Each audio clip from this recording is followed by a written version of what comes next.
भारत यह गाँव का देश है और पूरा का पूरा भारत गाँव में बसता है। आज इसी प्रकार हम अपने पैतृक गाँव में हैं और वहीं से आज बातचीत कर रहे हैं आपसे। मुद्दा यह है कि आज देश के प्रधानमंत्री बिहार गए और बिहार के नालंदा विश्वविद्यालय में जो नया कैंपस है, उस उद्घाटन के दौरान उन्होंने कुछ बात कही, जो लगातार जो है दिलो-दिमाग में चल चल रही हैं और आपने भी वह देखा होगा। साथियों, आज पूरी दुनिया की दृष्टि भारत पर है, भारत के युवाओं पर है। दुनिया बुद्ध के इस देश के साथ, मदर ऑफ डेमोक्रेसी के साथ कंधे से कंधा मिलाकर चलना चाहती है। आप देखिए, जब भारत कहता है one earth, one family and one future, तो विश्व उसके साथ खड़ा होता है। जिस प्रकार से देश के प्रधानमंत्री मोदी जी जब भाषण देते हैं तो उनका भाषण बड़ा दिल को छू जाता है। उनके जो भी कोई स्क्रिप्ट राइटर होगा, जो भी कोई लिखता होगा, उनके हाथों में जादू है।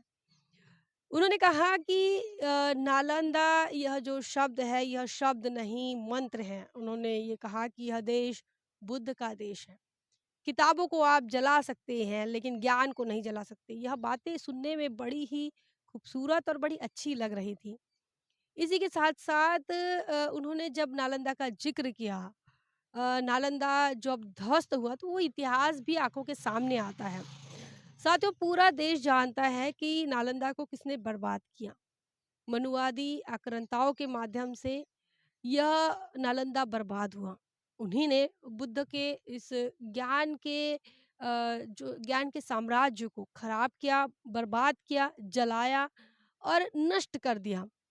कुछ लोग बचे थे, कुछ भिक्षु संघ बचा था जिन्होंने बुद्ध के इस ज्ञान को बचा कर रखा और देश-विदेश में पहुँचाया।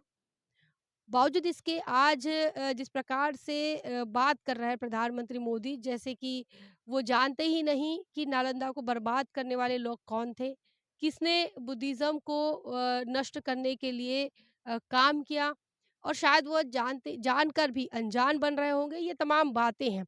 लेकिन बहुजन समाज के लोग ऐसे नहीं हैं। बहुजन समाज के लोग अपना इतिहास बखूबी जानते हैं और देश के प्रधानमंत्री हो या राष्ट्रपति, जब भी कभी झूठी बात कही जाती है या फिर सच को छुपाने की या फिर कवर अप करने की जब कोशिश होती है, तो बहुजन समाज के लोग मीडिया की भूमिका में आते हैं, पत्रकारों की भूमिका में आते हैं, समीक्षक की भूमिका में आते हैं और लगातार अपनी बात कहते हैं। बता दें कि बहुजन साहित्य के रजत मौर्य हैं। बहुजन साहित्य के माध्यम से वह साहित्य की समीक्षा करते हैं। बहुजनों के लिए जो साहित्य निर्माण होता है, उन किताबों की समीक्षा करते हैं और आज उन्होंने एक बड़ा सवाल उठाया है। नरेंद्र मोदी जी के इस बात के बाद ये बड़ी बात इन्होंने लिखी है। रजत मौर्य इन्होंने लिखा है कि नालंदा विश्वविद्यालय को ब्राह्मणों ने जलाया था। तारानाथ जी के द्वारा लिखी गई किताब भारत में बुद्धिज़्म का इतिहास, इस किताब में इसका संदर्भ देखने को मिलता है। एक मुस्लिम आक्रांता विश्वविद्यालय को क्यों जलाएगा? वह तो सोना, चांदी, जवाहरात लूटेगा। अ, सच ज़्यादा दिन तक नहीं छुपा रह सकता।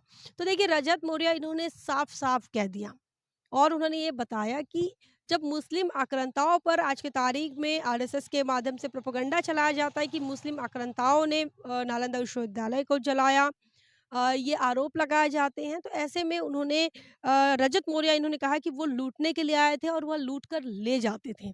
उन्हें इस प्रकार से ज्ञान के मंदिरों को या विश्वविद्यालय को जलाने की कोई ज़रूरत नहीं थी।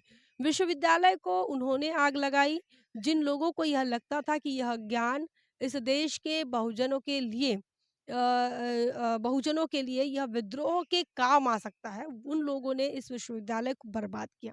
उन्होंने एक संदर्भ दिया है, उन्होंने कहा है कि तारानाथ इन्होंने एक किताब लिखी है, वह भारत में बुद्धिज़्म का इतिहास, यह उस किताब का नाम है और इस किताब के अनुसार उन्होंने कहा कि इस नालंदा को ब्राह्मणों ने जलाया और जिनकी पैरवी लगातार इस देश के अंदर भारत के प्रधानमंत्री करते हुए नज़र आते हैं।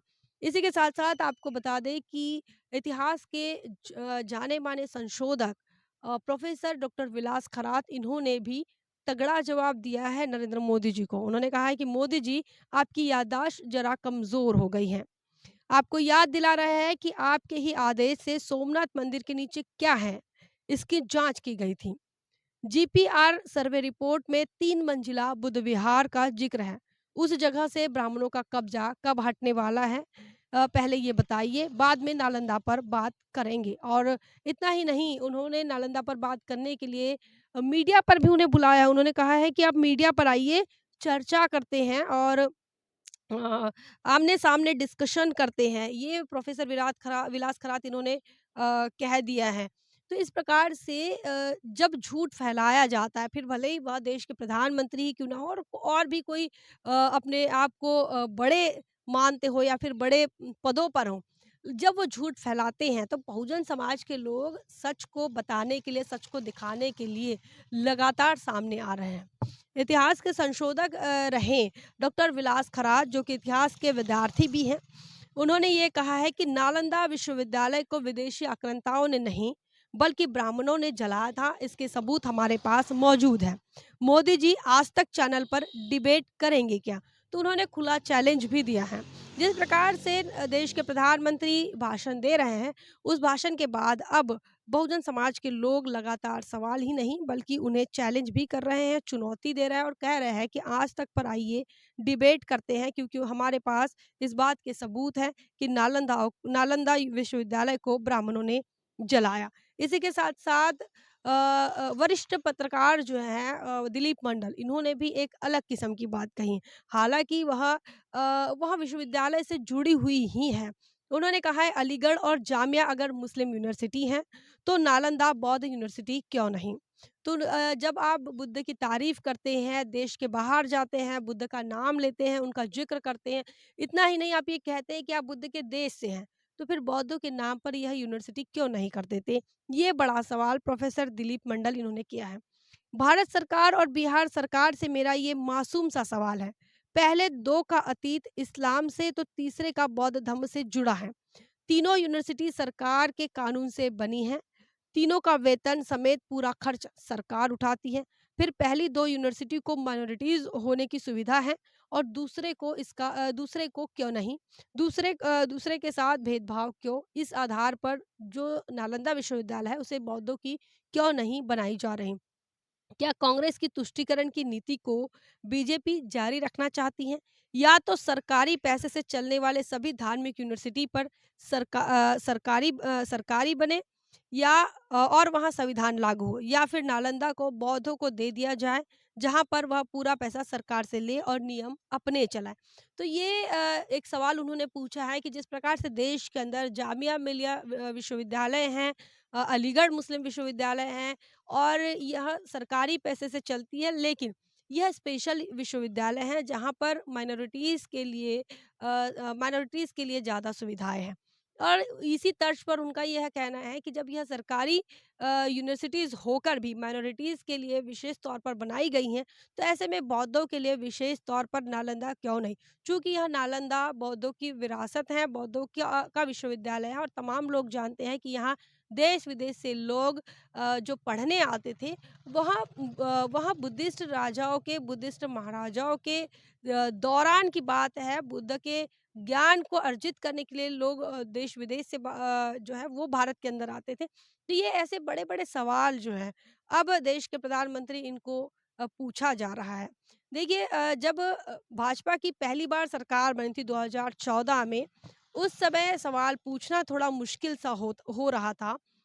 जिस अच्छे दिन को लेकर लोगों ने चुन कर दिया था, वो इंतज़ार कर रहे थे कि अच्छे दिन अब आएँगे। 5 साल खत्म हो जाते हैं, लेकिन अच्छे दिन नहीं आते हैं। लोग रोज़गार पर सवाल करना चाहते थे, लेकिन कर नहीं पाते थे। दूसरी बार जब सरकार बनती है नरेंद्र मोदी 0.2 तो 2.0, तो उस समय भी लोगों को लगता है कि 5 साल इनफ नहीं थे। इन 5 सालों में बहुत कुछ बदल सकता है। लेकिन इन 5 सालों में भी नहीं बदले, तो 2019 के बाद 2024 में जब तीसरी बार बीजेपी सरकार बनाती हैं और अपने अन्य घटक दलों के साथ एनडीए जब सरकार बनाती है, और अब जब ऐसी-ऐसी बातें झूठ का आधार बनाकर जब कही जा रही हैं, अब बख्शा नहीं जा रहा है। ना देश की सरकार को बख्शा जा रहा है, ना ही देश के प्रधानमंत्री को बख्शा जा रहा है और लोग अब सवाल कर रहे हैं, सवाल पूछ रहे हैं। यही लोकतंत्र की खूबसूरती है, यही संविधान की खूबसूरती है कि इस देश के अंदर आप जिन्हें चुनकर भेजते हैं सदन में, जिन्हें संसद पहुँचाते हैं, उन्हें उन्हें आप जवाब भी माँग सकते हैं। क्या सोच रहे हैं आप? कमेंट सेक्शन में लिखिए। बने रहें नेशनल चौपाल पर। तब तक के लिए जय भीम, जय भारत। नेशनल चौपाल लगातार मनुवादी ताकतों के खिलाफ काम कर रहा है और काम करते रहेगा। बहुजन समाज से जुड़े और उसके आंदोलन से जुड़े हर खबरों को आप तक पहुंचाते रहेगा। लेकिन हमारे साधन संसाधन की कमी के कारण हम इस लड़ाई में कमजोर हो रहे हैं। आप तमाम साथियों से हम अनुरोध करते हैं कि नेशनल चौपाल को बचाइए, हमें आर्थिक सहयोग करें और हमें मजबूती प्रदान करें। जय भीम, जय भारत।